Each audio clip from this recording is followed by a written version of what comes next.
Olá, respondendo então à pergunta, como eu obtenho mais êxito na minha comunicação? Como eu posso ser mais assertivo? Eu vou começar contando uma história. Haviam dois irmãos que há muito tempo haviam se desentendido completamente e não falavam uns com os outros. Eles tinham terras vizinhas, a única coisa que separava era um riacho. E isso até eles achavam ótimo ser assim, para que eles realmente se encontrassem menos ainda. Num determinado momento, como ele acabava vendo o irmão, mesmo que à distância, através desse riacho, ele resolveu então que ele ia construir uma muralha de madeira ali, para que ele não tivesse nem que ver o rosto do seu próprio irmão. Chamou uma pessoa e deu essa encomenda, e saiu, foi embora. Quando ele retornou, para sua estranheza, em vez de encontrar um muro feito de madeira, o que ele encontrou foi uma ponte que ligava um lado do outro do rio. Na hora que ele foi já ficar bravo com a pessoa que ele contratou, ele viu que o seu irmão já estava na metade da ponte. Ficou perplexo, ficou olhando e percebeu que o irmão vinha na sua direção. O irmão abraçou ele e disse: "Obrigado, irmão, por você ter tomado a primeira atitude, ter tomado o primeiro passo. Isso me possibilitou vir aqui te pedir perdão e te dar esse abraço." O homem que construiu a ponte já estava indo embora quando ele perguntou o seguinte: "Mas onde você vai?" Ele falou: "Eu tenho muitas pontes para construir." Então a pergunta é: qual a ponte que você tem que construir? Qual a ponte de relacionamento que está faltando para essa união, para esse elo?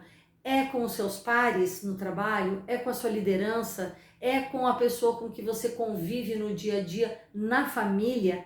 Como é que tem essa ponte? Tá? Então vamos entender muito por que algumas pessoas não obtêm esse êxito. Pesquisas, eu vou falar especificamente de uma das pesquisas, né? Uma das mais famosas da Universidade de Harvard, da Universidade de Direito.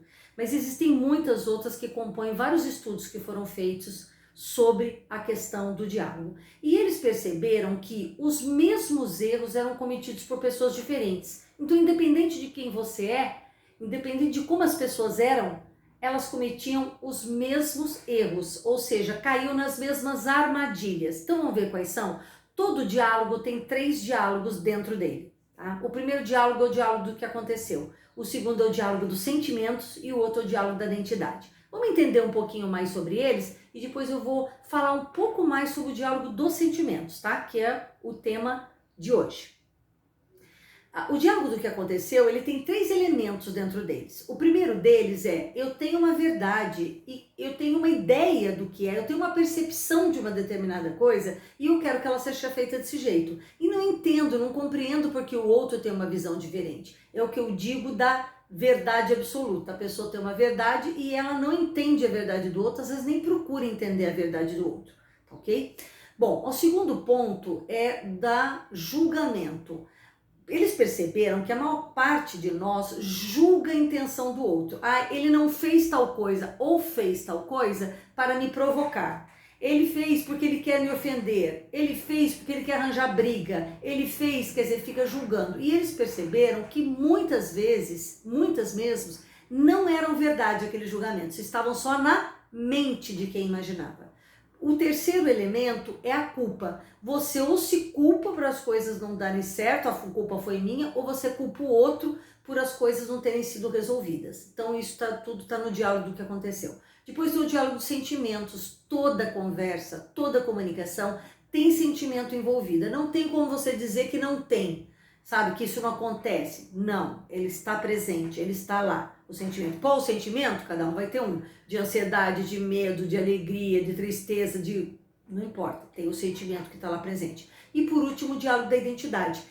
Alguns diálogos já ficaram num nível de tamanha complexidade, de tamanho conflito, que afetam a autoestima de um ou de ambos nesse diálogo. Ou seja, eu não sou merecedora, eu não consigo, eu não sou capaz e uma série de coisas. Se é no trabalho que você não conseguiu, por exemplo, um bom relacionamento, ou um aumento, ou uma promoção, o que você diz? Eu não devo ser boa mesmo, porque já é o segundo líder que não reconhece meu trabalho, então tá afetando a sua autoestima. Se é relacionado às questões pessoais, também tá mexendo com a sua autoestima. Não tenho sorte, as coisas não acertam para mim e assim por diante. E daí, claro, que vem também as crenças limitantes.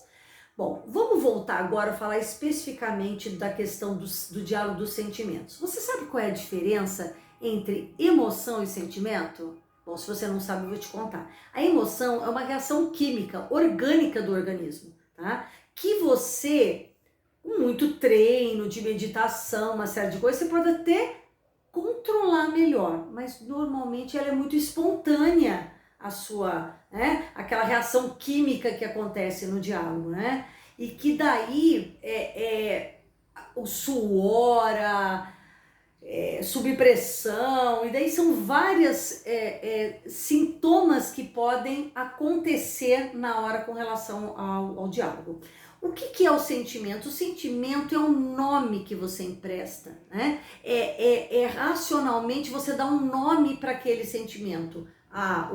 Essa reação química significa que eu fiquei com raiva, que eu fiquei com medo, que eu fiquei triste, que eu fiquei decepcionado, e daí você vai dar nome, é um nome racional. Por isso é importante no diálogo você entender os seus sentimentos e dar nome para eles, porque quando você consegue entender o que está acontecendo naquele diálogo, você consegue se preparar melhor, expor de forma mais clara, mais transparente os sentimentos que você tem e como é difícil para você aquele diálogo. Então isso facilita você obter mais êxito nos seus diálogos. E fica a mensagem final a seguinte: nem tudo que acontece na vida a gente consegue controlar. Muitas das coisas, as ações estão totalmente sob o nosso controle, mas algumas estão fora do nosso controle, alguns acontecimentos. Só que o que eu faço com o que acontece, com o que o outro faz, daí já é minha responsabilidade. Então o que você tem feito com o que tem lhe acontecido?